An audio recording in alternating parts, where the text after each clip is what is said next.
So UFC 322 is officially in the books, and in this video, I'm going to be recapping the entire event, starting with the main event, working our way to the very first fight of the night, man. This card absolutely lived up to the hype, man. On paper, was one of, if not the best card of the entire year, and we had some outstanding finishes on this card, man. The welterweight division is on absolute fire right now, man. We have some crazy dangerous contenders at 170 pounds. And then honestly, I was shocked by the main and co-main events, man. These were two massive fights, basically super fights that everyone could not wait for. And they were so one-sided, man. Islam absolutely dominated Della Maddalena to go out there and become a double champion. And then Valentina, she just showed levels against Zhang Weili, man. Made Zhang Weili look like she didn't belong. And we know how good Zhang Weili is, man. Valentina Shevchenko absolutely bullied her. And then Islam, he just showed levels, man. Absolutely dominating JDM in the main event. Crazy domination, man, in the main and co-main event. But outside of that, this card was crazy, man. We had some outstanding finishes. The main card, it was like finish after finish after finish. Then we got a little bit slower in the co-main and main events, man. So I'm going to go through every single fight, break down what we saw in each of these fights, and then really what I think this means for Islam Makhachev in terms of GOAT status and really his legacy at this point, man. Because going out there and dominating a guy like Jack, unbelievably incredible from Islam. And then for Valentina to do that to someone like Weili, dog, absolute madness, man. What a card this was. We had a little bit of everything, so let's waste no time, hop right into the main event, man. Listen, and by the way, I went 11-3 on picks for this card. So we did very good in terms of predictions. I got to be honest, man, I was very surprised by this main event. Listen, I expected Islam Makhachev to win this fight, and my biggest concern coming into this fight, out of every concern that you could possibly have, is JDM's ground game going to be able to even hold up against Islam? And clearly it didn't. Clearly it didn't, right? And one of the big sacrifices that you have to make, we saw when Dricus du Plessis fought Khamzat Chimaev, whenever you face these super, what I call haunted house grapplers, right? Whenever the fight hits the floor, you're in immediate danger, right? The ghosts are coming from this angle, the flashing lights, you're getting scared at all angles. That's what Islam brings to the table. That's what a guy like Khamzat brings to the table. And a lot of these guys that aren't nearly as good on the ground, they get very nervous to make any type of moves. They get very nervous to take any kind of risks because the consequences are so great and so dangerous. And that's what we saw in this fight, man. We saw Jack trying to scramble at times. It was just levels, dog. It was just levels. Simple as that, man. I expected JDM to be able to scramble a little bit, maybe work back to his feet, start to let his hands go. I mean, he really honestly had zero success in this fight, man. I'm just going to call it what it was, man. And I was so excited for this fight, man. So excited for this fight because of all the endless possibilities. Can JDM scramble safely? Can he get back to his feet? Can he start to let his outstanding striking go? And he just couldn't. He looked way slower than Islam on the feet, man. Like people are saying, well, Islam just took him down and dominated him. But how about on the feet as well? How about on the feet as well, man? And I told you guys, don't sleep on the striking of Islam, man. This guy is continuously underrated on the feet. He's one of the best strikers, I think, in the UFC. And then when you blend it with the threat of the takedown, it just makes him almost impossible to deal with, man. Almost impossible to deal with. And when we look at fighters all time, the most complete guys, in my opinion, you got Mighty Mouse, John Jones, Islam, GSP. These guys like have no holes in their game almost, man. And Islam is one of those guys. And I feel like he's in a little bit of a different category. Jones and Islam, when it comes to being so complete and so tactical everywhere, this was just utter domination. I thought this fight was going to be competitive, right? And I thought that we were going to see some back and forth. We were going to have to see Islam really work for this. And I mean, he coasted, man. He absolutely coasted. So at the end of the day, it wasn't the most entertaining thing, right? I would have liked to have seen Islam posture up a little bit, land some more ground and pound, threaten with more submissions. We did see him, looking for some of those submission opportunities, straighten out the arm of JDM, maybe looking for a Kimura as well. But when you're just dominating someone on the ground like that and, you're just not giving JDM any space and Jack's just completely outmatched on the ground, I don't know what you want JDM to do, man. He got absolutely dominated in this fight. And then really the real kicker to me, pun intended, was the fact that the game plan that Islam had coming into this fight. We knew that he was going to look to wrestle. We knew that. We knew he was going to want to get the fight to the floor. We knew that was the end-all, be-all in terms of the game plan. But how about the calf kicks? How about the calf kicks of Islam on the feet, man? And really good coaching and really high fight IQ from Islam as well, knowing that JDM was probably going to go southpaw a lot in this fight, right? Because whenever you have the open stance battle, orthodox on southpaw, you can shoot and grab a hold of that single leg. But by Jack going southpaw, makes it a little bit more difficult. So I figured, I'm like, oh, here we go, JDM, and the southpaw stance. And then Islam just started beating up the calf, man, hindering the movement. You saw JDM having some issues with that leg already. And I mean, when you're getting your leg battered, Islam's being very evasive, sticking and moving on the outside, outstriking him at range, and then he's mixing in the takedowns, and man, he just picked JDM apart, man. And I know that, again, it wasn't the most glamorous victory, but it was so dominant, man. And I find that so crazy whenever you get a guy like Khamzat, who's, a welterweight, goes up 15 pounds, right? Goes out there, runs through Robert Whittaker, dominates Dricus du Plessis, and then we see Islam, all these questions. How's he going to do at welterweight? The size, the cardio, how's he going to deal with a big, strong guy like JDM who's got some of the best striking in the UFC, man? People are going to try to downplay this just because Islam made it look easy, but at the end of the day, JDM's really good. He's really, really good, man. Don't forget what he did to Bilal. Bilal was on a crazy win streak, and he was boxing him up. Finished Gilbert Burns, nasty elbows, knees, and we just didn't even get to see any of it from JDM, man. He got completely shut down by Islam, man. Islam was, just one of those ace pitchers out there. I mean, he pitched a shutout, pitched a no-hitter. It was so dominant and so impressive, man. So impressive. Again, in terms of the entertainment factor, not the most entertaining thing. But at the end of the day, if you could go out there and you could just take no damage, dominate somebody on the floor because you're so much better than them in one particular area, I mean, it was just so dominant from Islam, man. And I just find it crazy, dude, to go up 15 pounds against a guy like Jack, who's a world-class fighter, man. Was on a crazy win streak, boxing people up on the feet, starching guys, showing good scrambling ability on the ground, brought in Craig Jones, 2-3 years Dagestan and forget, brother, right? Islam dominated him, man. I honestly, I'm shocked. I'm shocked at how dominant that was, man. Again, I never put it past Islam to go out there and dominate somebody, right? Because throughout his career, that's what we've seen in a majority of his fights. But you just start doing the MMA math. You're like, well, Volkanovski, obviously a harder guy to take down, the footwork, the elusiveness of Volk. But on the feet, JDM's got some more variety. It's the boxing. He's bigger. He's strong. He's scrambly. Just shows you how dang good a guy like Alexander Volkanovski is, man. And again, it's one of those things with the leverage. Volk's a little bit shorter. And again, the greatness of Alexander Volkanovski, one of the greatest fighters of all time. I mean, JDM, I don't even think he stopped a single takedown. Islam shot, I think, 4 takedowns, it says here, got every single one of them, and then JDM just never got up. Because I think it was, round 2, JDM kind of went for his own trip or his own takedown, and then he ended up on the floor, and then Islam got into a top position. Just a bad move there by JDM at that point, man. But he just kind of looked defeated as we started to get into the later rounds, and that's what I was saying on the live stream. I was like, look, until you're in there with a guy that can really chain, it's the haunted house grappling, man. All aspects of grappling is what's being brought to the table. And Craig Jones is a phenomenal jiu-jitsu guy, man. He's outstanding. And he's been able to clearly help with a lot of these guys. But at the end of the day, that's jiu-jitsu. And when you're in there in an MMA fight with a complete, well-rounded fighter, not just grappler, because again, Islam's a very high-level striker, and then you add all the elements of grappling in like that, man, pure domination, man. Pure domination. And really the big factor on the feet as well was Islam was he was so evasive. He was never there for Jack, to be able to land on him. You saw Jack trying to pressure forward. Islam was attacking the leg, which then was frustrating Jack. Then you could see it on Jack. He was visibly getting frustrated. He's like, I got to make you pay. And then that's when Islam, by doing that, would draw him in. He'd level change, take JDM down. And that was basically the end of the round, man. Super dominant stuff from Islam Makhachev, man. It always amazes me seeing these guys go up. He went up 15 pounds here, man, to a completely different weight class and dominated a super high-level fighter in JDM. Absolutely amazing, man. Absolutely amazing, man. And like I said, on the feet, he was impressive. Those kicks were nasty. He was setting up the high kick because we know JDM likes to duck. Just missed on one of the high kicks that he threw.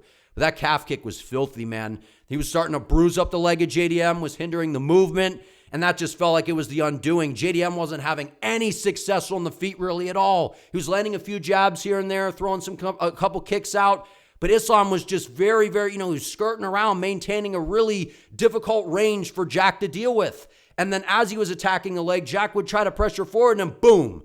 Islam would make him pay for getting, putting the foot on the gas, trying to pressure. So very impressive performance by Islam. Very, very, well fought, very high fight IQ. Again, not the most entertaining thing, but at the end of the day, when you start to posture up and throw these big shots, then that creates, the guy on the bottom a little bit more opportunity to try to move, try to scramble.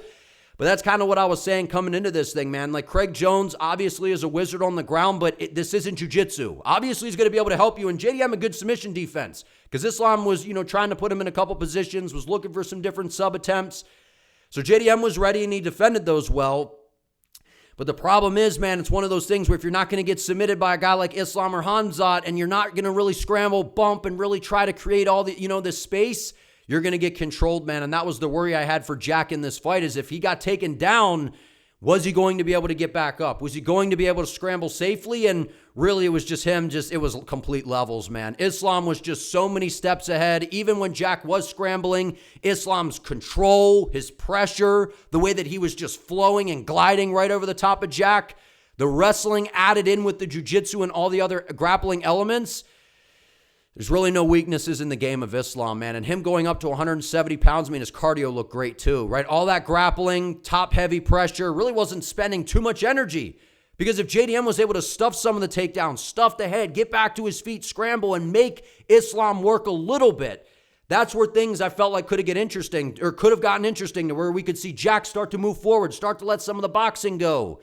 He was getting outstruck on the feet. The calf kicks were a problem. And every single time Islam shot for a takedown, he basically got it. Took him down, dominated him. So impressive, man, to go up there and do that to a guy like JDM, man. Like, people are going to now try to play this game like JDM was overrated. JDM is a world-class fighter, man. He's one of the best strikers in the UFC. He's the best boxer behind Ilia Topuria, in my opinion. We got Piotr Jan, Ilia, JDM. Those are the guys when it comes to the boxing. And Islam, when it comes to the striking, he's up there as well, man. That's what I've been saying. People continue to underrate his game. And attacking that calf was brilliant. It was brilliant, man. Brilliant. They must have known and had the hunch that JDM was going to come out predominantly southpaw. Very, very intelligent stuff, man. Sticking and moving, was being evasive. I thought it was a massive mistake that Jack was not attacking that calf of Islam, though, because he was southpaw as well. Islam's super bladed, hasn't dealt very well with leg kicks in the past. And I know, when you start throwing kicks, you open, yourself up to maybe getting a kick caught and taken down. But knowing how good Islam is and knowing that you're going to probably get taken down at some point, take some risks. Take some risks. And we just didn't even see JDM. I just felt like he was getting so discouraged, man, right? Getting taken down, controlled. You saw him grimacing, right? And I feel like a lot of that was just, he's trying to get this guy off him. It's like having a bear on you, man, right? That's the thing with high-level grapplers, is the biggest difference, in my opinion, obviously all the skills, but space. Space is so limited, man. Space is so limited, and there was really no space for JDM to work with, man. Islam completely dominated him, controlled him on the floor, outlanded him on the feet, didn't allow Jack to get into any kind of rhythm. And if you batter someone's calf, man, we've seen it hinders the movement, starts to kind of make them doubt themselves a little bit. They're like, oh, man, my leg's a little compromised here. This is a problem. And then they get taken down, smothered. Then you try to move a little bit. Here comes a submission attempt. You got to defend. You're burning some energy. Crazy domination, man. Super impressive stuff from Islam Makhachev. Again, not the most entertaining thing. I understand that, but at the end of the day, to see someone dominate like that, move up a weight class, 15 pounds, and dominate a super high-level fighter like JDM is it's crazy, dude. Absolutely crazy. And like I said, I'm just shocked that JDM wasn't attacking that calf, man. Islam's so bladed. That's one of the things I was saying keys to victory for JDM is we saw Volkanovski having a lot of success with the leg kicks, man. I figured JDM was going to be southpaw, right? Try to match the stance of Islam. Boom, throw those calf kicks out there. Try to hinder the movement.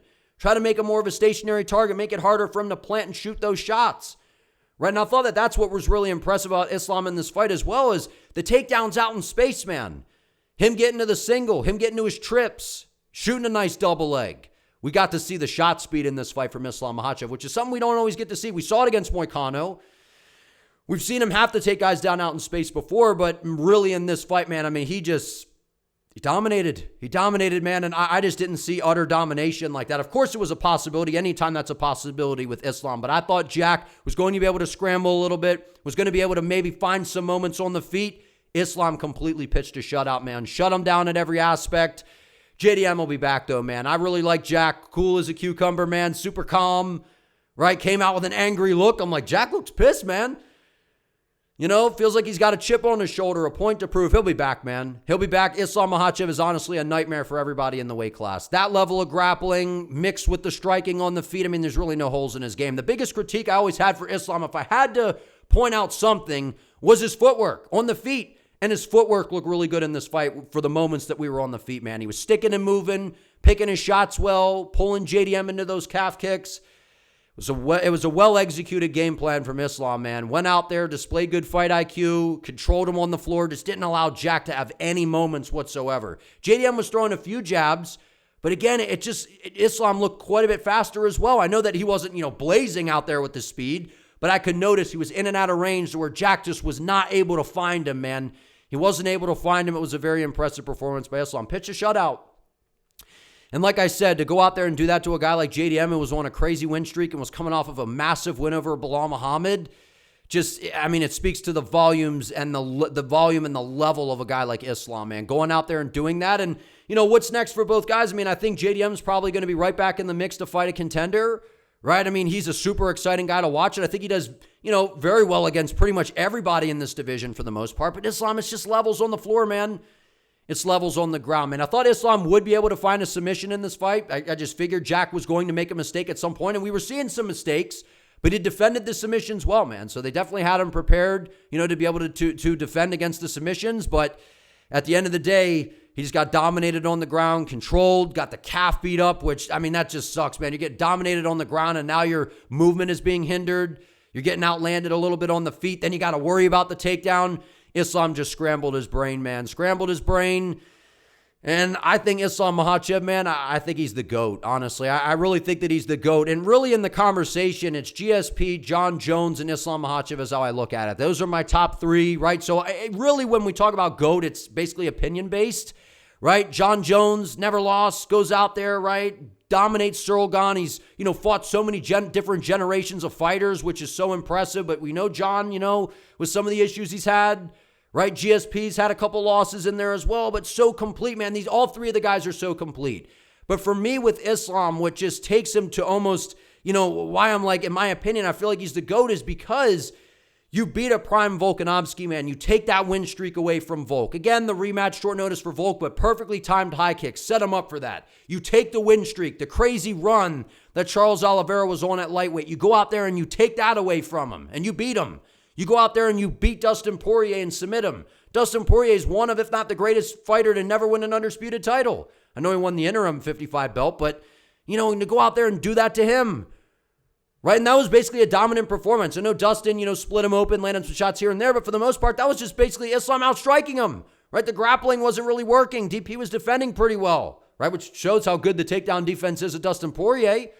I thought Jack's would be a little bit better than his. Right, and at the end of the day, to go out there and beat a guy like DP, submit Renato Moicano as quickly as he did, these are lifelong grapplers, man, that Islam is making it look like they just don't know what they're doing on the ground. It's levels, man. When we talk about levels, brother, Australia don't have wrestling, brother. No, you got to see, man, that's just how great Alexander Volkanovski is. How great he is. Styles make fights. It's one of those things. Amazing performance from Islam Makhachev in terms of the domination factor. Again, I understand not the most entertaining thing, but when you dominate when someone gets dominated like that, it's just impressive. It just is, man. And being the lighter guy that moved up, filled out well into the welterweight frame, I think Islam Makhachev has kind of staked himself as the GOAT, man. Like I said, the top three, we got GSP, John Jones, Islam Makhachev. That's kind of how I look at it. So kind of, it's opinion-based. Just given the guys that he's beaten and running through Dan Hooker as well, beating a guy like Arman Sarukian. These names in the elite opposition that Islam has beat, a prime Volkanovski, that's one of the greatest fighters of all time, man. Oliveira, the most prolific finisher of all time. So, the resume of Islam is crazy. Tied Anderson Silva, I believe, for what is it, 16, UFC wins in a row. Goes out there, gets another victory. He's going to break the record. So, I kind of have him as the GOAT, man, right? So at the end of the day, it's opinion-based. That's my thoughts right now. And listen, what's next for Islam, right? I think JDM will be back. I think he'll fight another contender, right? Maybe they do him and Leon Edwards. I don't know what's going to go on with Leon Edwards, right? Because I feel like they might do Morales versus Prates as a number one contender fight. We got, Gary, if he gets a big win, maybe he gets a title shot. So Jackson, a little bit of an interesting situation right now. Maybe they give him a step back. I'm not quite sure. Maybe they give him Shavkat, right? If Shavkat's not going to get a title shot, maybe they, look to book that one. So I don't know, man. But in terms of Islam, people want to see that Ilia Topuria fight, right? Ilia Topuria, right? He's been very vocal. He tweeted out, right? He wants a piece of Islam, right? He's always wanted that fight. Maybe he moves up and they book that fight for the White House, right? I partially feel like that's why Ilia Topuria was not booked yet, right? The UFC was waiting, I think, to see what happened at this event. That's my thoughts. I know Ali Abdelaziz came out and said that, and that's what I had been saying the whole time. So maybe that's what they were waiting on. Maybe we get that fight at the White House. That'd be a huge fight, man. I think that's the biggest fight the UFC can put together right now. I know Jones and Pineda's big, but I agree with Khabib. I think Islam going out there against Ilia, that's a big fight, man, because Ilia's going to talk. Islam's going to talk. They both got personalities, right? That's a big fight, man. But again, moving up to welterweight for Ilia, I mean, you can never doubt him because of the power, right? He's always got a chance in every fight. But given the grappling that we just saw on display against a guy like Jack, while Ilia's, in my opinion, I've always said that he's very good on the ground. I think he's better than Jack. Islam looks strong at 170 pounds, man. So Ilia, again, was a 45er. Looks good at 55. Now, going up to 170. That's a big jump, man. So again, in terms of the hype around that fight, it would be crazy. Ilia, you can never count out. He's like a Poatan. Guys with that kind of power, you can never count them out.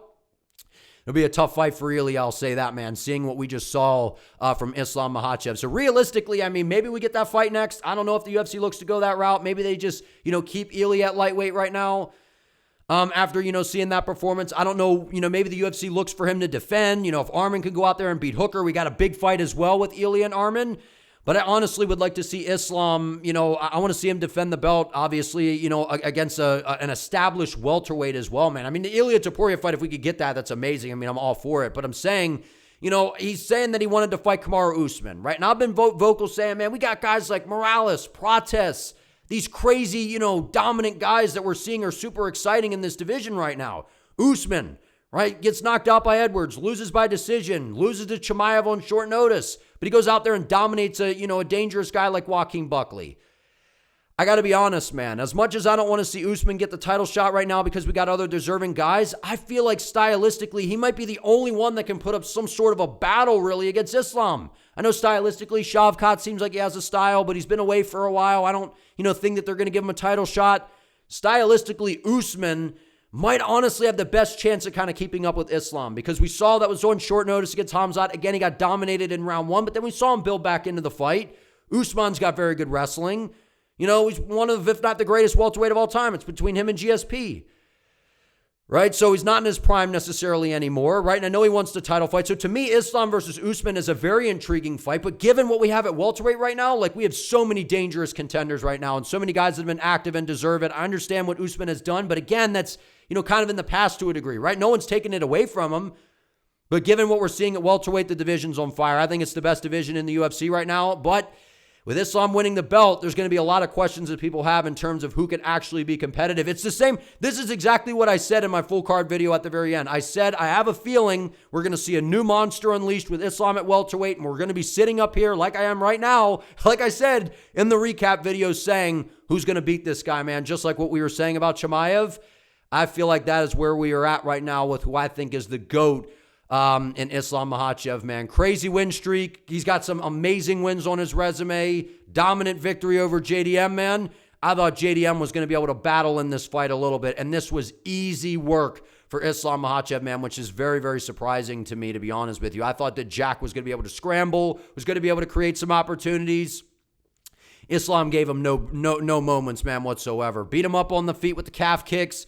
Landed some nice kicks to the body as well, I think, right? This was a crazy, crazy dominant win for Islam Makhachev, man. So again, I don't hate the Usman fight. Again, I don't think Usman should get the title shot, but I'm saying stylistically, I do think that's an interesting fight, more interesting than some of the others maybe. I don't know, man. I like the Ilia fight because it's a massive fight, but I do understand why people would want to see Islam versus Usman, given the stylistic reasons. I get it, right? Legacy as well. Usman, one of the greatest, if not the greatest welterweight of all time. So stylistically, I feel like Usman might be able to put up the best fight, honestly, against Islam, given the styles. But at the end of the day, I think Islam would be able to kind of pick him apart on the feet as well. So that's the thing with Islam. You got the ground game and then very high level on the feet, man. And Jack will be back, man. Big fan of both of these guys, like I said. And Islam just showed levels on the ground, man, and how crazy for JDM to stop the takedowns of a guy like Bilal Muhammad, be able to beat him up on the feet like that. And then Islam, he barely even got touched in this fight, man. Took like no damage whatsoever, outstruck him, beat him up, with the calf kicks.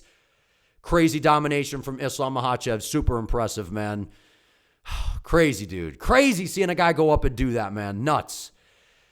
All right, Zhang Weili versus Valentina Shevchenko. This was pure domination by Valentina, man. And one of the biggest things that I noticed right away was Weili landed a big right hand early in the fight, and then after that, she was not able to find her range whatsoever. And for Valentina, she clearly looked more filled out and had a physicality advantage over Weili in this fight. But we've seen that Weili's very physically strong. Very, very good athlete, right? But at the end of the day, she was having a very difficult time with the range. That's what I started to realize very, very quickly as the first round was starting to play out, that, it was just one of those things where Valentina was sitting right at the edge of range, was sliding in and out, landing, good kicks from the outside, punishing her with the boxing a little bit. And then every time Weili would try to close the distance, there's a kick to the body. There's a knee to the body.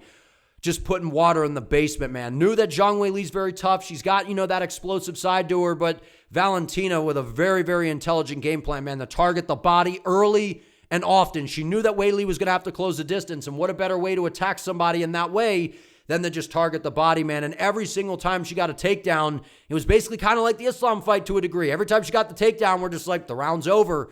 She's just going to dominate her, control her, get into the top position. She just out-physicaled Zhang Weili, man. Just got to the body lock and was just able to muscle her down, man. Valentina's incredibly strong, man. Obviously one of the GOATs, one of the greatest women's fighters of all time, if not the greatest at this point, right? Amazing performance. What she's doing is incredible, man. Going out there, beating someone as dangerous as Manon Fiorot, right? The saga with, Alexa Grasso, which had some hairiness to it with, some of the, the judges' scorecards and all that kind of blasphemy. Valentina's dominant, man. To go out there and do that to Zhang Weili, who we all know is world-class, one of the best women's fighters of all time, just shut her down, dude.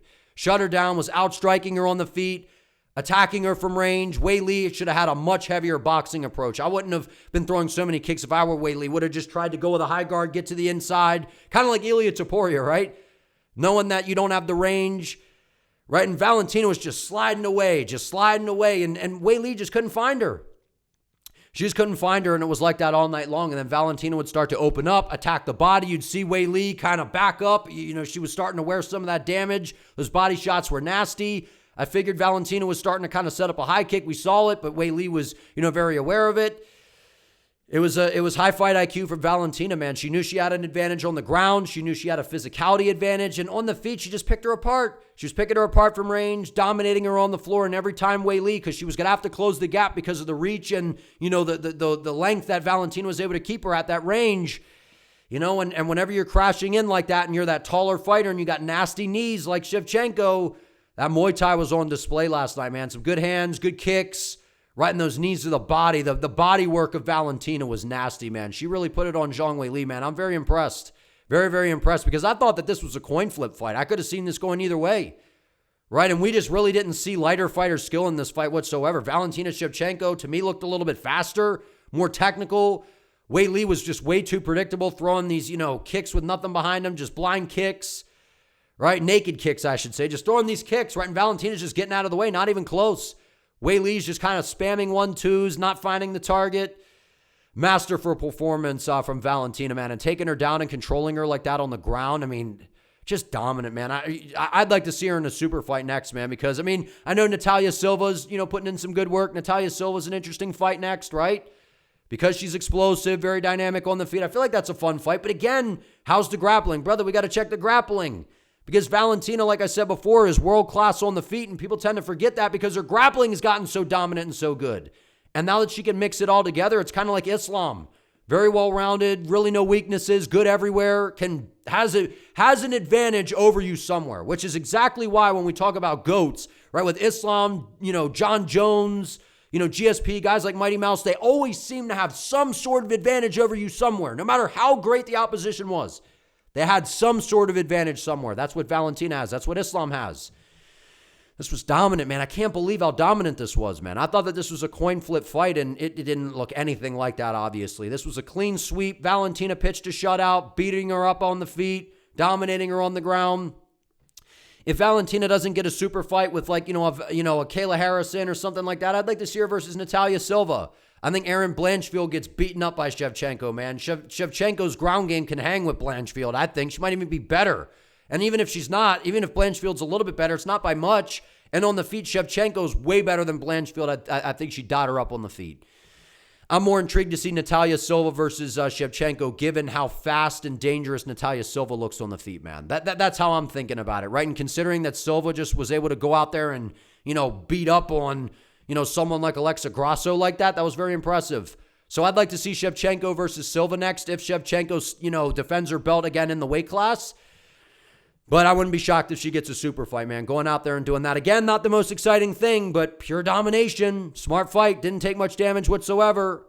Right? And then Zhang Weili, she's pretty much, she's got a very favorable matchup for her. I'm not going to say necessarily a cakewalk. I know people are going to say it's a cakewalk, right? Because people, they talk about Dern, the cheeks, the whole nine there. But people forget, man. I've been telling you, Mackenzie Dern can scrap, man. Her striking's getting better. Her ground game is really, really good. I picked her to beat Jandiroba. I'm not saying she beat Zhang Weili. I think Zhang Weili will put it on her and probably hurt her, because there's a big difference with the striking, and Zhang Weili's very, very strong, and dropping down in weight. Zhang Weili's not undersized there, where to me, she looked a little bit undersized here. And again, the experience of Valentina was a factor. Weili just couldn't close her down. The range that Valentina was able to keep it at.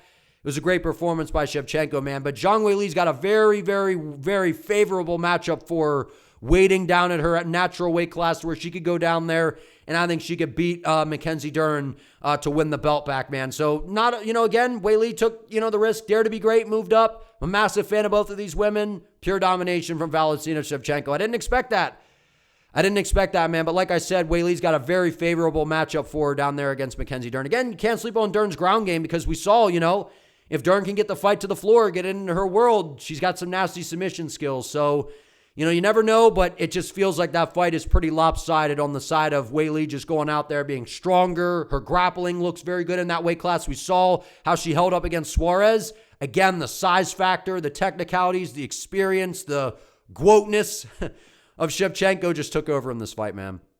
It took over in this fight. So dominant performance by Shevchenko. I think Weili goes down, wins her belt back against Mackenzie Dern. So, really just took a risk here. Side mission, didn't go so well. I'd like to see Shevchenko versus Silva unless, she gets a super fight against Kayla Harrison. But I like that Shevchenko versus Silva fight. I think that's actually very intriguing, man. So we'll see how it plays out, but I think Weili will go down and get her belt back against Dern.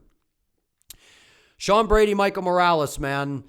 I picked Michael Morales by knockout in this fight, and he got it done a round sooner than what I thought. Listen, Michael Morales, I've been saying, is the unicorn of the welterweight division, man. This guy's a my player. This is a guy that when you're playing a sports video game, he's someone that you create. You turn up all the, you give him all the attributes, man. You take the ratings bars and you just move them all the way up. You give him 99 speed, 99 power, 99 strength. You give him, that's literally what Michael Morales is right now, man. This guy is a cheat code at 170 pounds. 79-inch reach, had a 7-inch reach advantage over Sean Brady, was taller. They have him listed, I forget what they have him listed at. It's like 6 foot, whatever for Morales. He looks massive, man. He looks taller than whatever they have him listed at. Right, this guy's a problem, man. Absolute problem. I thought he was going to throw more calf kicks, but he didn't. Maybe he was worried about, Brady maybe catching one and taking him down, but his presence is felt in there, man. He's massive for the weight class. Like I said, wouldn't be surprised if we see him at middleweight at some point. He just maintains range so well, man. And I was all on Sean Brady getting this one done, man. And until I really started, when I saw the fight get announced, I'm like, oh, Brady's got an elite ground game. Went out there, dominated Leon Edwards. He should be able to go out there and, take down Michael Morales. We've seen Morales end up on his back against, Giles, Fugit. We've seen Burns get him down, even though it wasn't for long. We saw Magny, have some success with the ground game. This is what I was saying about Morales, man. This is a guy that is growing up in the UFC. A lot of the mistakes that you see from young fighters, they're making on the regional scene, to where when they come to the UFC, they're a little bit more polished, to where with Morales, he's made those mistakes in the UFC to where we're seeing them, and we're seeing him correct them. This is a guy that's only, 26 years of age, I think, right? He hasn't been super active, which is one of the knocks I think that there's been on Morales, but I expect him to be a little bit more active, man, moving forward. I mean, this guy's undefeated, 19-0 now. 19-0, man, and he's going to be a superstar. He's already a big star right now. You saw at the press conference, all the questions were for this guy, man. There were a lot of Ecuadorian flags flowing around there, man, in the crowd. Man, this guy's got a massive fan base, man. And he's super entertaining to watch. He knocks people out. He's explosive. The way that he was able to fight Gilbert Burns is what had me very concerned for Brady in this fight, man, was the reach and the way that Morales just roots his feet in, makes his presence known, and maintains that range so well, man. So well. And every time he landed on Brady, it's what I said about Sean Brady before. If he could get the fight to his world, Brady is one of the most dominant and dangerous grapplers in the UFC, for sure. But he's got to get it there. And Michael Morales is a big, strong guy with a wrestling background, right? So I was kind of banking on the fact that, and to be honest, we learned more about Morales, but we still didn't really get to learn too much about the ground game. Like, it felt like we were going to see Brady maybe get a takedown, and he didn't even get a single takedown, man. Michael Morales shucked off the one attempt we saw from Brady. I was actually surprised that, Brady was just kind of moving around, trying to play the footwork game. Again, not wanting to be a sitting duck for Morales to just, blitz in and, land a big shot on. But I felt like Brady, he kind of just should have bull rushed, which again, when you do that, you recklessly come into range, you get clipped with a shot. Again, I get it, but sitting at the edge of range against Morales is a disaster, man. Absolute disaster. And we saw in the Bilal Muhammad fight, if you could deter Brady and he can't get his takedowns and he's stuck on the feet and you can land a few shots on him, man, we just see him almost shut down a little bit, man. And the power of Michael Morales is for real. And I was calling on the live stream, like, just straighten out the right hand a little bit. And he did, and clubbed him right behind the ear, man. Nasty 1-2. Was able to put him down. The unicorn of the welterweight division, man, is Michael Morales. This guy's a my player, dude. He's got all the attributes. What can he do? He's got the wrestling background. Power, speed, length. I mean, he's got everything, man. He's got absolutely everything. So this guy's a guy to watch, man. Right? Sean Brady, he'll be back, man. Sean Brady's still one of the best in this weight class. His ground game is elite, but he's got to get it there. And on the feet, while he's improved and he's polished, this was a bad matchup for him, man. This was a bad matchup for him. Going back and watching the Gilbert Burns fight is really what, people were so caught up on, oh, well, Gilbert's washed and he's old, and I understand that he's not the same guy, but Morales, the way that he roots his feet in, he's filled out into his frame, man. You could clearly see that this guy's grown up, man. He's a lot, more stout than he was when he first came into the UFC. And boy, is he explosive, man. Whenever he lands, it's a real problem. We saw that in this fight, and I thought he was going to get a KO. I think I said round 2, so happened in the first round. I just knew Morales was going to get this one done, man, after watching how he approached Gilbert Burns. The way he was able to root his feet in, maintain that range. He's a hard guy to close down, man. Very, very hard guy to close down, and the power and the way that he's able to slide in and out and land those big shots, super, super dangerous guy to deal with, man. And being undefeated at this point and getting the biggest win of his career, I mean, honestly, man, he made Sean Brady look really easy, and that's crazy. To make Sean Brady look easy and get him out of there in round 1 is crazy work, man. Crazy work, man. Michael Morales is legit, man. This wasn't, this was a big step up in terms of the competition, but again, he didn't even get tested really, man. He really didn't. He landed big shots, had no respect on the feet for Brady striking whatsoever. Even though Brady's tightened some things up, I mean, he was just no match for him on the feet. No match for him on the feet. Brady, I think, was really struggling with the range. Would have liked to have seen him at least try. I mean, I know he tried for one takedown. Morales easily shucked it off. Big, strong guy with technique. Going to be hard to deal with, man. I'd like to see Michael Morales versus Carlos Prates for a number 1 contender fight, man. Both guys, in my opinion, are right in there for getting a title shot. Why not have them fight it out, man? True number 1 contender fight. Winner gets a title shot. What a banger that would be between Carlos Prates and Michael Morales. 2 super explosive guys. Both guys that I've actually picked in every single fight since they've been in the UFC. 2 prospects that I've been very high on ever since they came in. And, Prates, he's only, let me down one time, right? Lost to, in terms of predictions, right? Because he lost to Ian Gary, which, how good is Ian Gary, by the way, man? Going out there doing that to Prates. So, again, styles make fights. Both guys are strikers. Right, Morales has the power, but I feel like the precision of Prates might be able to find the chin of Michael Morales, man. So that's an amazing fight. Banger fight. Morales versus Prates. I'd love to see that next. True number 1 contender fight. Both guys made their fights look relatively easy. So don't think that they really took any damage. Don't think they're too banged up. Maybe we get them back in there early next year under the Paramount banner, man. So big fight for Morales going out there. Big moment. Delivering, man. First round knockout. Very impressive. And like I said, another thing about Morales, this kid, for being relatively inexperienced, he fights like a savvy veteran in there, man. He doesn't feel the moment. He's very calm and collected, and you got to see that in front of a very, very game guy in Sean Brady. He's a my player, man. The unicorn, Michael Morales, man. Guy's so dangerous. Carlos Prates, Leon Edwards, man. I mean, what more can you say about Carlos Prates? This guy has clearly put himself in a position to be able to go out there and say, yeah, I want a title shot, right? I mean, when you go out there and your only loss in the UFC is to Ian Gary, where he almost finished Ian Gary late in that fight, by the way, right? I feel like people tend to forget about that. Ian Gary fought a beautiful fight. Ian Gary's got high fight IQ, very well-rounded fighter, good footwork. That's a harder fight for a Carlos Prates than a Leon Edwards, which is what I was saying coming into this, because Leon's a lot more stationary. As technical as Leon is, he doesn't do all that moving around like Gary does, where you really got to track him down, which was really going to kind of play right into the hands of Carlos Prates. And Leon, he had a good first round, right? Was kind of standing with him a little bit, giving him some feints, trying to draw out some of the reactions, and he was getting Carlos to bite on some of those feints, man.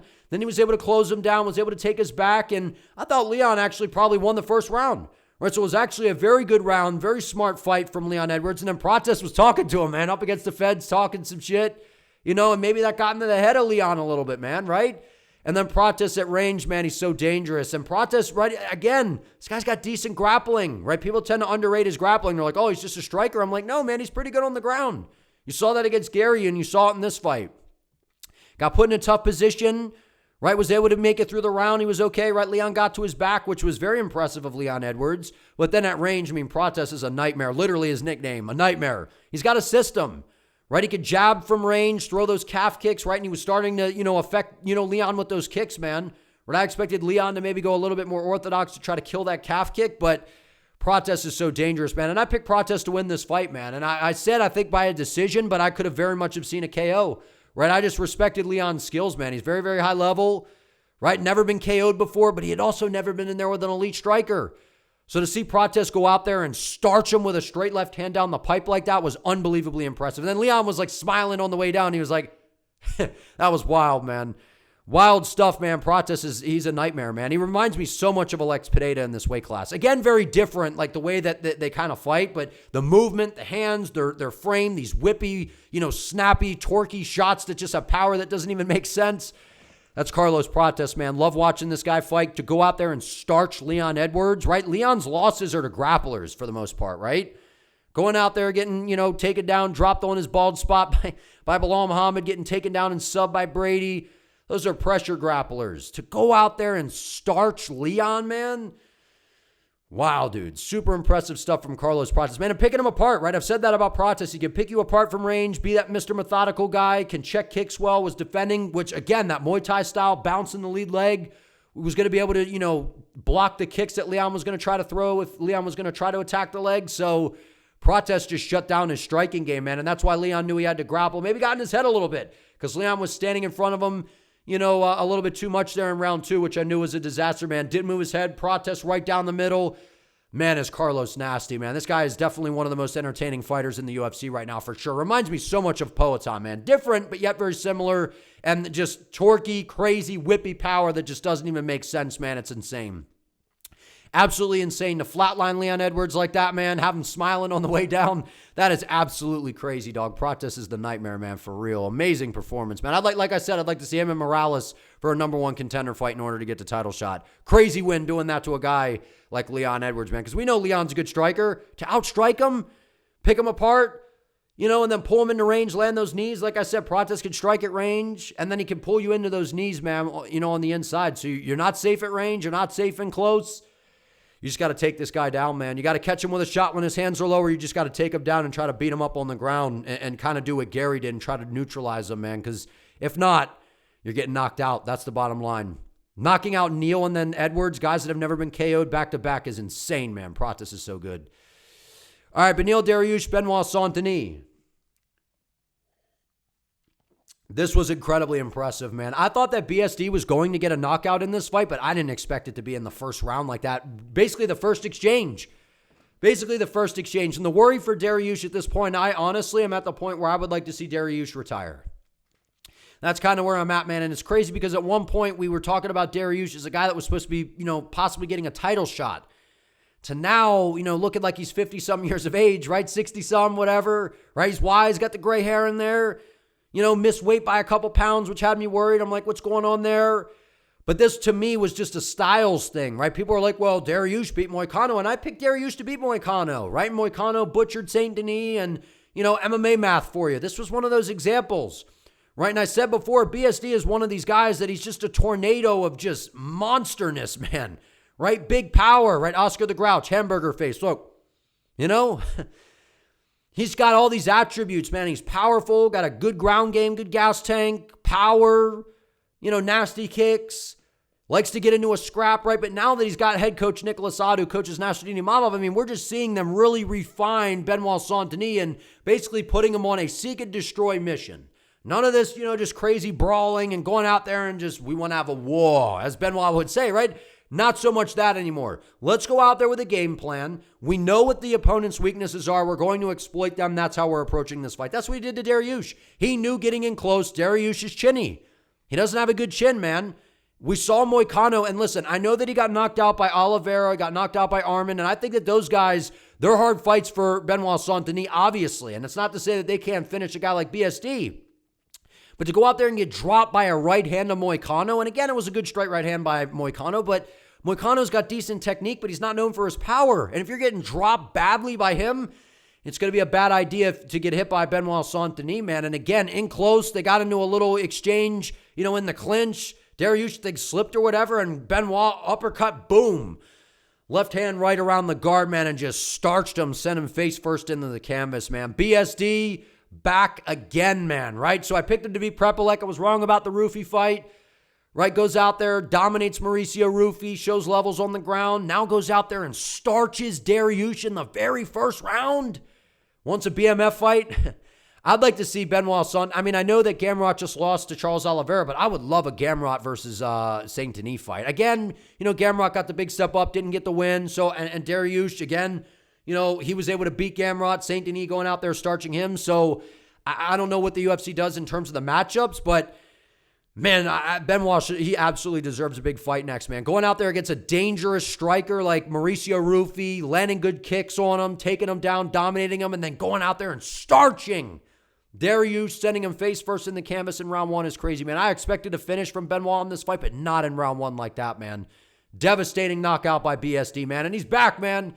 BSD is back. Amazing performance. Like I said, I feel like Dariush should retire, man. Or if not, fight some of these older guys, man, because there's no more title run for Dariush. Those days are over. And Benoit Saint Denis, like I said, you know, in my breakdown and predictions video, I thought he was going to get it done. And not only that, I expected to see more of a game plan, more of an idea of how they were going to kind of pressure, you know, turn this into one of those gritty fights against Dariush, more methodical. Now with Nicholas Assad in his corner, I feel like BSD, this was really his fight, you know, to go out there, get a big win over a big name ranked opponent. And this is the run that BSD, he needed this win, man, to start to go on that run that we all know that he is very capable of. Still questionable striking defense. Looked a little bit better in this fight. Again, it was so short to really get anything out of it other than the fact that they knew how to attack BSD or how to attack Dariush. Went right after him. Turned it into a dirty little boxing fight on the inside. And they know Dariush is chinny, man. Nasty shot from Benoit Saint Denis. Super happy for Benoit, man. And I love the celebration, man. I love BSD, man. All right. Bo Nickal versus Rodolfo Vieira. You talk about one of the best KOs of the entire year. You talk about a guy who I'm patting myself on the back, man, a little bit because I picked Bo Nickal to win this fight. I said by a decision, but then on my live stream, I said that I was leaning more towards a finish because I felt like Bo Nickal, he had been written off, man. And a lot of people, you know, yeah, it was not a good look in the RDR fight. He got melted with the knees, right? Obviously, in hindsight, way too much too soon. We saw, RDR go out there and he was able to beat a guy like, Robert Whittaker, even though it didn't look good against Allen after round one. RDR is clearly for real, man. And Bo Nickal went back to the drawing board. He ate some humble pie, man, right? You're this dominant wrestler. You come into the UFC, right? You're 7-0. You get humbled by RDR. You get battered and finished. You got a lot of people that don't like you. They're rooting against you. I've been rooting for Bo Nickal, man, because I think that this guy is an outstanding wrestler, number one, but also he's got a lot of potential as a fighter. He's 29 years of age, which isn't super young for the fight game, but he's a guy that's going to improve, and we saw that in this fight. Right? People were out here picking Rodolfo Vieira, and now they're just trying to say, oh, well, Bo Nickal only won because Vieira looked like crap. And it's like, Bo Nickal looked good, man. This was without question the best version of Bo Nickal that we have ever seen. Now, I'm not saying that Bo Nickal's a world beater on the feet because there's still a lot to be desired on the feet, right? He's throwing punches, dropping his hands. He's out of position, a little bit sloppy, too backhand dependent to where, he's kind of falling out of position. That leaves you susceptible to being countered, right? So he's got to clean up some of those things, especially when he's in there against more dangerous strikers that can actually make him pay. Because we knew that, Vieira's got a good ground game, right? He's been pretty solid in the UFC. He's been tough. He's been durable. We know he's got good jiu-jitsu, especially when he's able to get on top of guys. But he's not a dangerous striker, right? He's got maybe the more technical hands compared to a guy like Bo Nickal. A good jab, good right hand. Vieira is very strong, but he was just outmatched in terms of the athletic, ability here. Bo Nickal was running in circles around him, man. Bo Nickal's a very, very good athlete, and he looked more comfortable on the feet here, right? And this was one of those matchups to where not nearly as good of an RDR, but better than the other guys that Bo Nickal has fought, and Bo made it look easy. He dominated this fight, got a big takedown, was able to put Vieira down, right? Stop the takedowns of Rodolfo. And we've seen, Rodolfo's got a pretty, decent ground game, but shooting takedowns against Bo, maybe trying to wear on him a little bit, right? I thought maybe Vieira would try to throw some knees. Again, RDR's a really tall guy, so it's a lot easier for him to throw those knees, but I thought Vieira was going to attack the body. He didn't even do that in this fight, man. Bo Nickal was so much faster, was piecing him up from the outside, man. Bo Nickal's striking looked the best it's looked in his career. Looked improved. Not saying like amazing, right? Obviously, he's not an amazing striker. But that left hand, man, it was a little bit straighter, a little bit tighter, not as off balance, landing it like a piston down the middle, started to get an active lead hand, and then boom, almost like the Leon Edwards head kick against Usman. Threw the left hand out there, boom, head kick behind it. Nasty shin bone, to the head of Vieira and put him down, man. And, that was scary because Vieira was taking him a while to get up. I hope he's all right, man, because that was filthy, man. Bo Nickal needed that, man. Going out there, cruising to a decision victory over a guy like Vieira, like, people still would have been talking, man. They still would have been talking. Right now, people are going to say Vieira wasn't that good or whatever. Don't forget how durable Vieira is. And he's, I thought he beat Petroski in that fight. He outstruck him. Look at the stats on that fight. He outstruck him. I thought he won that fight. Right? Went out there, beat up on Tracy. He's, had some decent wins in the UFC. Big step back from RDR, but yet a better fighter than the other guys that Bo has fought, and he absolutely dominated this fight, man. Was up 2-0. Went out there, didn't, just coast, like, I'm just going to win a decision, so let me pick and poke. Set up a nasty head kick, was listening to his corner. We saw a little bit of grappling from Bo, but I figured that he was just going to go out there, treat this like the Craig fight, and just utilize his athletic ability and the power that he has, man, and his striking looked much better. It did. That was a nasty head kick, man. You can say what you want about Bo Nickal. To get humbled, to have all the negative, conversations being had about you, I said, I've been on the Bo Nickal hype train, man. I've been saying, give this kid a chance, man. Going out there, he got humbled by RDR. He needed some humble pie. He was talking too much, right? Saying he was going to beat Chimaev and all that stuff, which we all know that ain't happening. Had some humble pie, man. Ate some humble pie. You could hear it in his interviews. They bounced him off the main card, put him on the featured prelim, which, by the way, if he was on the main card and got that kind of finish, people would have been complaining about him on the main card. But if he got a finish like that, even on the main card, that still would have been crazy, man. But the featured prelim was absolutely the spot for him to be on this fight. He shouldn't have been on the main card, but getting a finish like that, unbelievably impressive for Bo Nickal to bounce back like that. Back to the wall. People talking about this might, be his career on the line, all these kinds of things, and to go out there and get a knockout like that, a violent head kick. One of the most devastating head kick knockouts we've seen. Sal Kilds was nasty against, Hack Parast. Leon against Usman. Bo Nickal, man, who would have thought he'd be up there for one of the nastiest head kick KOs that we've seen in history, man. Filthy work from Bo Nickal. I'm rooting for the guy, man. Happy he was able to go out there and get the job done. Great job, Bo Nickal, man. Way to bounce back. An incredible performance.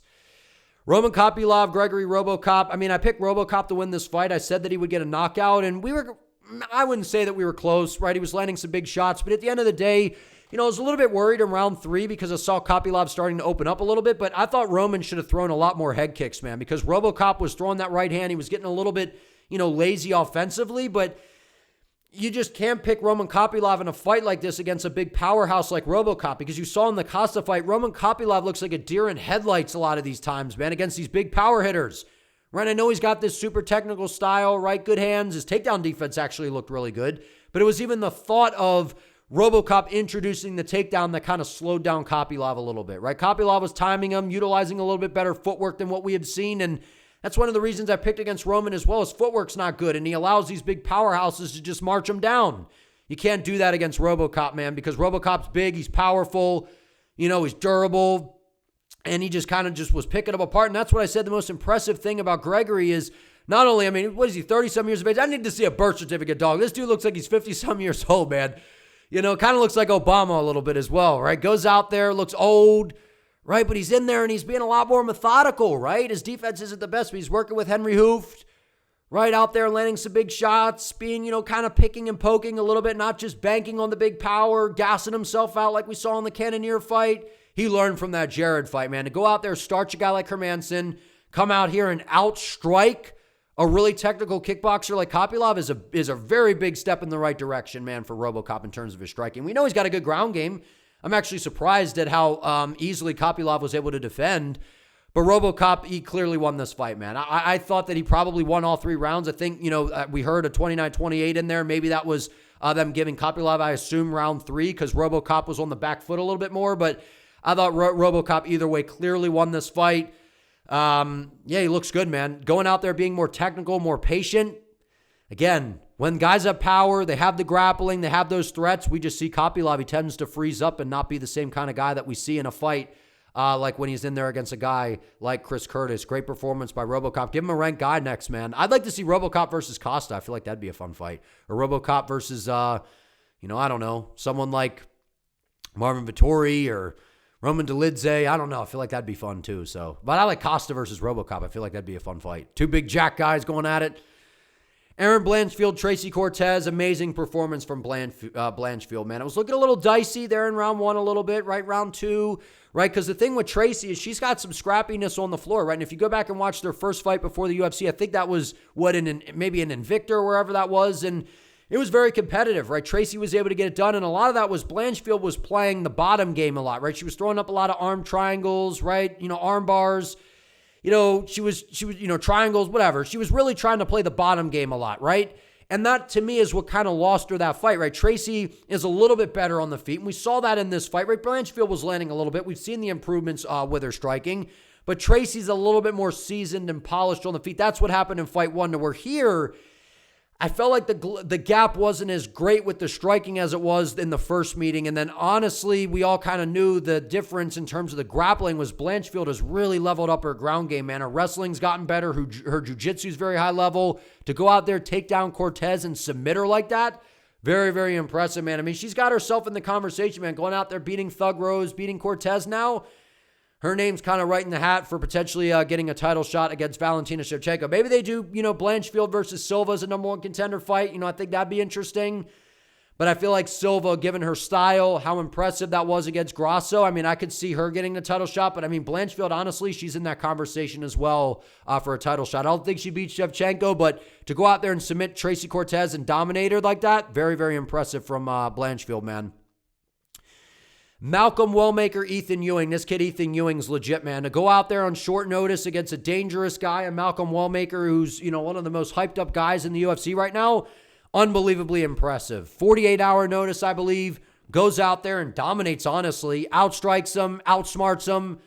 Right, Ethyn Ewing's for real, man. I feel like this is a win that is going to age, or a loss that's not going to age so bad for Wellmaker, man. I feel like Ewing is going to be here to stay in this weight class, man. And to his corner, shout out to that coach, man. That guy was so loud. It sounded like the Apex in there. He was so loud. That's the kind of guy I would want in my corner, man. He was barking out instructions, letting Ewing know exactly what Wellmaker was looking for, what to, watch on the break, watch for the hooks. Really, this was just the fact that Ethyn Ewing is more technical, more seasoned, more polished than a guy like Wellmaker, right? And it's crazy because if Cody Haddon was in there, I think he would have beaten Wellmaker, right? And I think Ewing's very good, but we just saw with Wellmaker, man, that he just banks on these hooks too much, right? He should have been jabbing more, less kicks. He was getting himself out of position. The kicks weren't really doing anything. I feel like Wellmaker should have been jabbing. He should have been moving and trying to pull Ewing into those counters, man, because when Wellmaker's knocking these guys out, they're out of position, they're overextending, they're chasing, they're pressuring forward with nothing, behind the pressure, not throwing out, nice technical shots to where Ewing was smartly pressuring, was doubling up the jab, keeping, Wellmaker guessing, keeping him busy. And, if you're not Wellmaker out there trying to set up these shots, jabbing upstairs, double jab, shot to the body, trying to pull him into those hooks, it just wasn't keeping him guessing. He was spamming hooks. That's what, Malcolm Wellmaker got exposed in that area against Ethyn Ewing, man. But again, Wellmaker, I think that this fight was up a little heavier than bantamweight, the rehydration, that kind of stuff. So maybe he felt a little bit sluggish. But the idea, of all that, man, the bottom line, Ethyn Ewing, he was just a better fighter. He's more technical, smooth, composed, calm. to come in on your UFC debut against a super dangerous guy like Wellmaker and basically wasn't even worried about Wellmaker, man. Went right after him, outboxed him. Ewing is definitely a guy that just made a statement for himself, man. One of the most impressive debuts we've seen for a guy that just took the fight on short notice, was not really on the radar for the UFC per se, goes out there and gets a win over a hyped-up knockout artist like Wellmaker.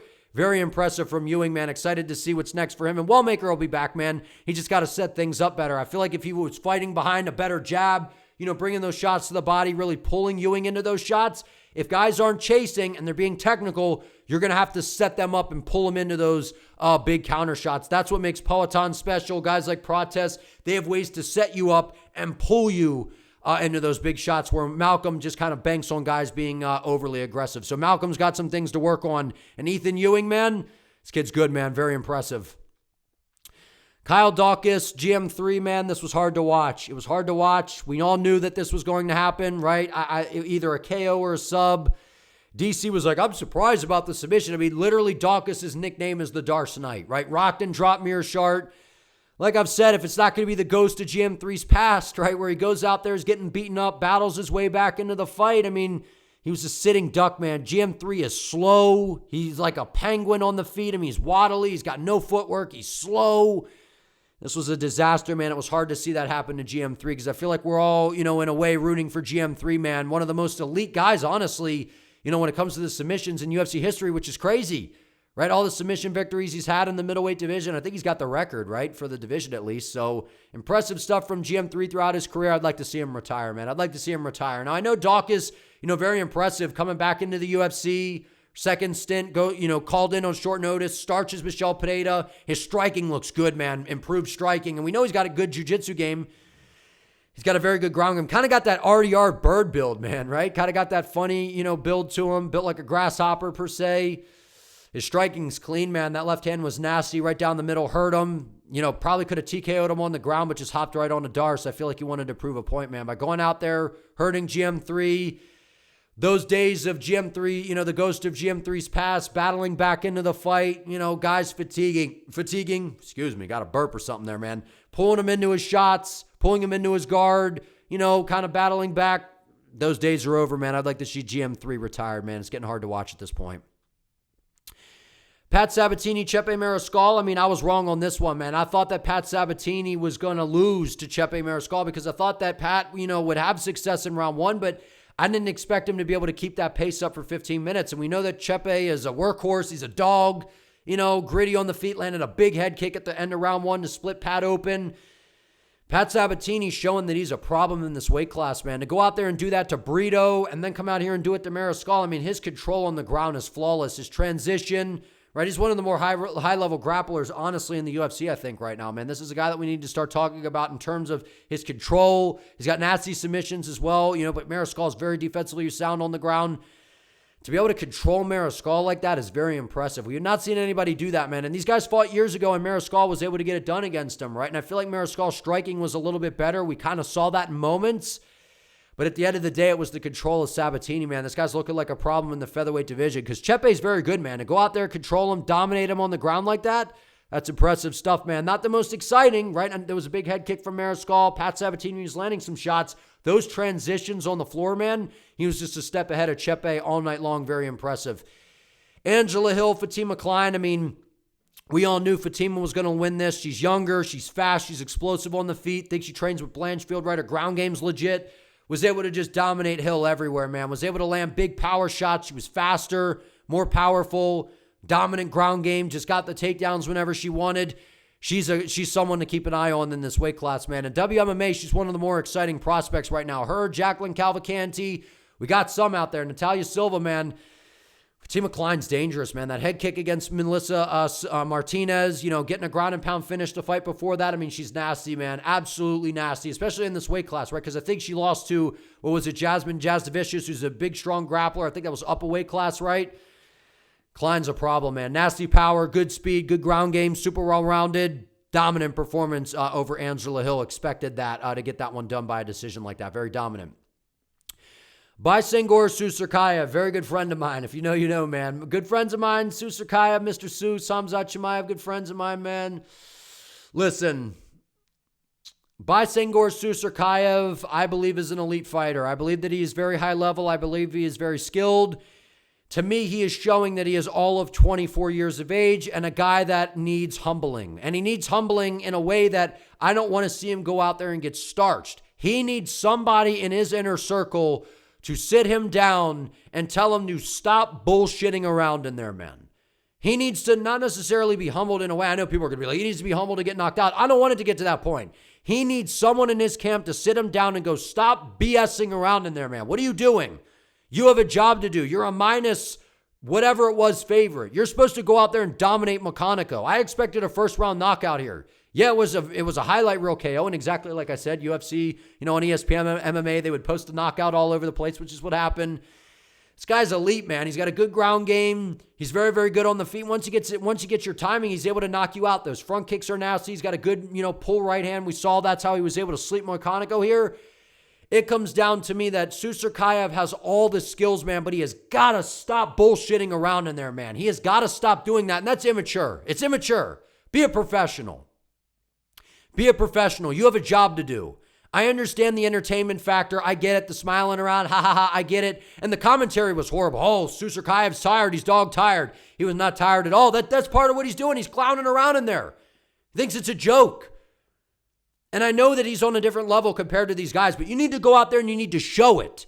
The guy that he beat on the Dana White Contender Series is better than the guys that Susurkayev has fought in the UFC thus far. And he ran through that guy in round one. That's how both of these fights should have been. His fight against Nolan, I get it, the double weight cut, 4-day notice, I get all of it. He's sipping the Kool-Aid, man, right? Dana White's favorite fighter, right? Pulling up to the press conference for 319, right? Chimaev, right? And I love the call out. Give me Bo Nickal, which I'd like to see that fight next, honestly. If not Bo Nickal, Chimaev, where you at, brother? That was funny. But at the end of the day, man, someone needs to sit his ass down and be like, stop bullshitting around, Susurkayev. If somehow you've seen this video, stop bullshitting around, man. Someone needs to sit him down and tell him that. He has all the skills in the world, but this BSing around is going to get him knocked out. It's going to get him to take a loss that he shouldn't be, taking an L in. I don't know, man. He's cocky in there, clowning around. Stop doing that. There's a time for a personality. You want to smile and wave him on, that's one thing. But the messing around and ducking and, stop. Go out there, front kick the guy in the midsection, get your timing, put the jab on him, slide out of range, and knock him out with a right hand in round one. That's what I expected, and that's what should have happened. Impressive knockout, but disappointed in the fact that we're seeing this I'm calling it bullshitting around. Stop doing that, Jimmy. Mr. Seuss, come on, my man. Come on, my friend. Please stop doing that, brother. Go out there, be smart. Fight behind the jab, right? Those front kicks are filthy. Stop messing around in there, man. This should have been a round one KO. I know Moikaneko's good, but come on, a little underrated at least, right? I know he's not great, but this should have been a round one KO. The guy that he fought on the Contender Series is better than Nolan and better than Moikaneko, in my opinion. And that was a round one KO. No excuse. All the hype, sipping the Kool-Aid. He needs someone to sit his ass down and be like, stop messing around in there, man. Get after the guy, get him a knockout. Either way, big win for Susurkayev. I don't think they do him versus Bo Nickal. I think that'd be entertaining, but I feel like they're going to try to build those guys up, and then maybe they'll cross paths at some point. So I really don't know who's next, but he needs to stop messing around in there, man. That should have been a round one KO. So again, very impressive. Highlight reel KO was nasty. Pulled him into the right hand, set him up beautifully, was, poking the right hand out there, getting the range, slid out, boom. Nasty stuff from Susurkayev, man. The guy has elite skills, man. He has elite skills, and people are out here acting like he doesn't because he's clowning around and in these close fights. These fights should not be close. They shouldn't be getting to a third round. He should be starching these guys in round one. That's my thoughts. But I'm biased. Good friend of mine, No, I truly believe that, man. I think he's that skilled. Vyacheslav Borshow versus Mateos Camilo. I picked Camilo to win this fight by decision. And I'm going to be very honest. I'll be more honest than maybe other people will. Mateos Camilo is not ready for the UFC. He's not ready for the UFC, man. He just isn't. He's not. He should have absolutely ran over Vyacheslav Borshow. Listen, I thought Slava Claus was very live. I was rooting for Slava in this fight, man, but I didn't pick him because I knew the reality is his ground game sucks. We've seen that throughout his career. He's the only fighter to go to Team Alpha Male, and his takedown defense gets worse. That's where his takedown defense gets worse. That's probably Slava's last fight in the UFC. He's a guy that borderline shouldn't even have been in the UFC anymore, right? Goes out there, he was way better on the feet. I mean, he just wasn't opening up enough. I feel like if Slava opened up, he could have gotten this guy out of there. Camilo's got no gas tank. His striking is sloppy. Sure, he's got a little bit of power all over the place. His ground game isn't dominant. He was barely able to keep Vyacheslav Borshev down for long periods of time. Camilo, man, I know that, yeah, you know, he fought a good fight against Green until he got submitted, fatigued, you know, yeah, it was dominant per se a little bit. I didn't even think it was dominant against, you know, Vyacheslav, man. I didn't think it was that great of a performance at all, man. I'm not impressed with Camilo. I even said that in my breakdowns, man. People are high on this guy. I'm not at all. I picked him to win against Green. He didn't win. I picked him to win in this fight. I wasn't impressed whatsoever, man. This guy's going to get hurt. He's going to get hurt, man. I'm telling you, he's going to get hurt against some of the better opposition. He's not ready. He's not ready, man. So I don't know what the UFC does here. I feel like this is like a Mason Jones situation where maybe the UFC, you know, he's in the UFC at this point. And I know Slava Claus, he's not like a scrub, man. He's a good striker. But at the end of the day, like, he's far past his, you know, the goods at this point. He's not really in his prime anymore. Camilo should have been able to take him down and dominate him. And he did at moments, but I don't know, man. This guy's gas tank isn't good. I know he's young and improving. Camilo's going to get hurt, man. He is. He's not ready. In my opinion, he's not ready whatsoever. So either way, it was a win. You know, any way you could get a win in the UFC, you take it. So he got the job done, man. But overall, very impressive stuff, man. Makhachev going out there dominating Maddalena was crazy. Valentina dominating Weili, crazy, man. Amazing finishes. The welterweight division's on fire. Amazing UFC 322, man. Lived up to the hype, in my opinion. But if you guys enjoyed this video, do me a favor. Please give it a like. Let me know what you think down in the comments. Don't forget to sub to the channel. I would greatly appreciate it. See you next time.